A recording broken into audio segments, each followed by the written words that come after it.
Jonathan Toshnik. The question is, what do you do if a lawn is due to be mowed, and on that same day the customer calls and they want to cancel the mowing and push it off till the next week? How do you handle that? So this is a question that is based on reality. This happens.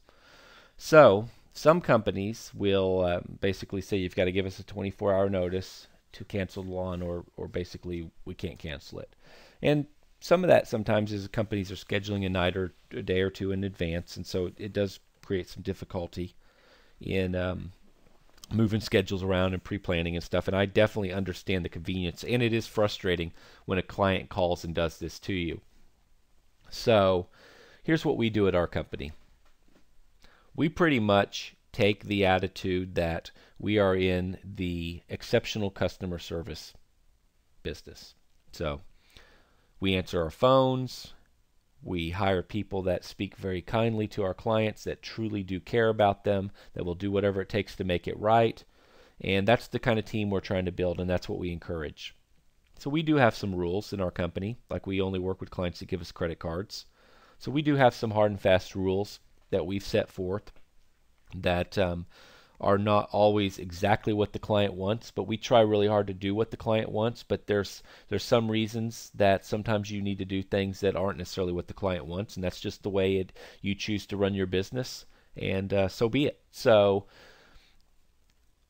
you may, if this is one of those burning things in your business, it's one of the most important things that drives you crazy, then your only ramification, your only course of action here is to basically tell them that I'm sorry, but the schedule's already been set and we will have to mow the lawn today, and obviously we will be billing you for the job, and you have to accept the consequences that might come with that, and those consequences might be that they dislike you and they fire you.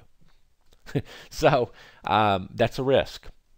And sometimes those risks are worth it. Just like I laid out the example, there's certain things we just flat out refuse to concede. Credit cards is one of them. Very rarely will we ever make an exception. If you want to do business with us, we have your credit card and we charge it after we perform the service.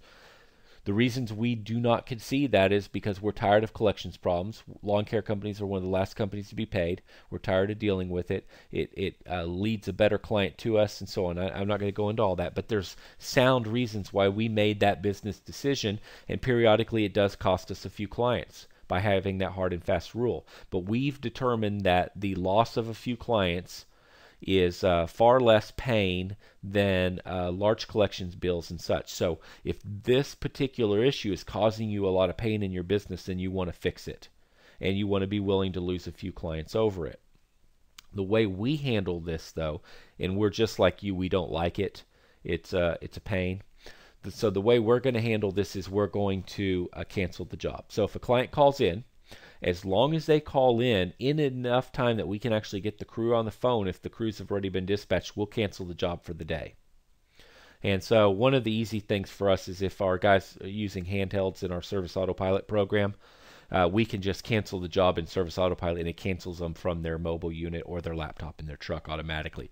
So it just takes it right off their schedule automatically. We don't even have to get them on the phone.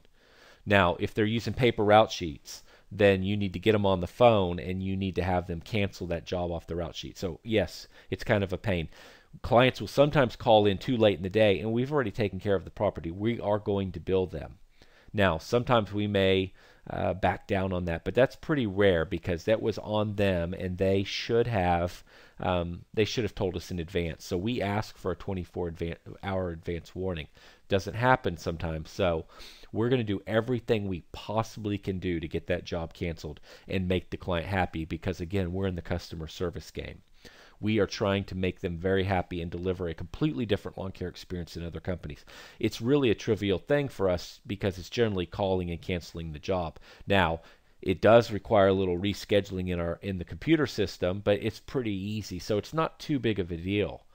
Now, to continue along this line of thought, though, I'm in full agreement that a client that's continually doing this is a problem client.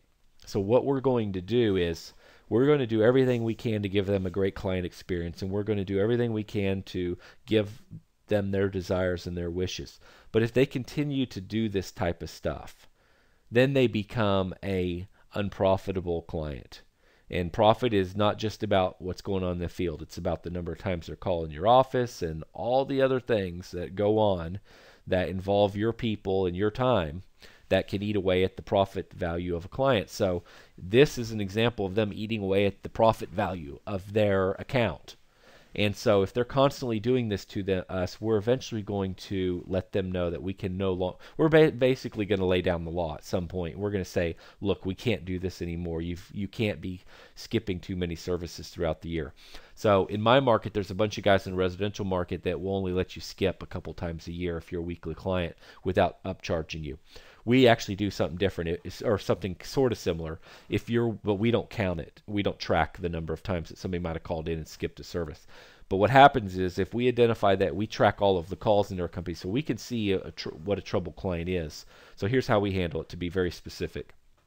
If a client continues to do this, then what we're going to do is we're going to catch it, because our CSRs in our office know about it. They know what's going on. You can also see it in the call log history. You can see it in our ticket history. You can see in the service history when jobs are getting canceled. We are going to eventually tell them that they need to either be on a weekly or a biweekly schedule. If they'd like to move to biweekly, then we can upcharge them $6 a week, or it's based on the square footage of their property. So that's for a small lawn. And they can pay the upcharge rate, and they can just become a biweekly client since they're continually skipping service calls.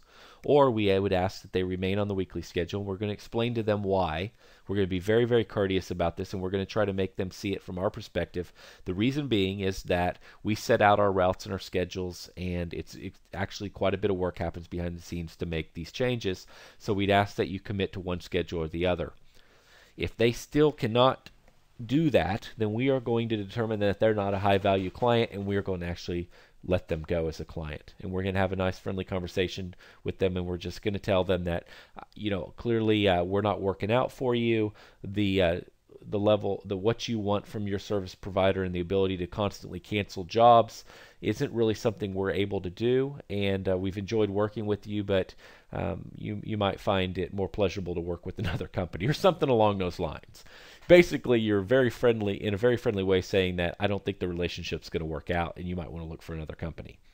That rarely happens, because this stuff can generally be fixed with some friendly phone calls, and just explain to them that we need to make a decision here on which schedule you want to be on. So we're a lot more forgiving at the very beginning of the season, when some lawns are still dormant, or some lawns aren't growing very fast. Some lawns have a lot of weeds, and other lawns, because they don't use our fertilization weed control service, and then some lawns hardly have any weeds, and so they're all growing at different growth rates. And some people might be set up on a weekly schedule right at the beginning of the year. It makes sense. They might need to cancel a service here or there.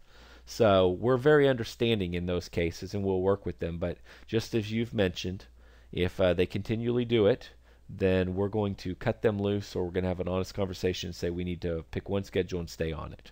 And if they move to a biweekly schedule, we're going to upcharge them. We're not going to continue performing that work at the same rate as we did for weekly work, because it costs us more money to do a biweekly service. So I hope that's helpful. That is exactly how we handle it at our office, and I assure you that we have encountered that exact scenario many times. And as a final parting thought, I'll tell you that when we switched to requiring credit cards, and I know very few people probably believe this is the way we really work, or can't figure out how it would work in their business, but I promise you, when we switched to requiring credit cards to do business with you, it eliminated most of these problems. It's the craziest thing. But it got rid of your price shoppers, it got rid of your complainers, it got rid of your negotiators, and it got rid of these kind of people that are generally problem clients. That doesn't mean eliminate all of them. We've still got plenty of them, and we have those friendly conversations to straighten them out, or they eventually move on to a different service provider. But we are very friendly the whole way through that relationship with our client.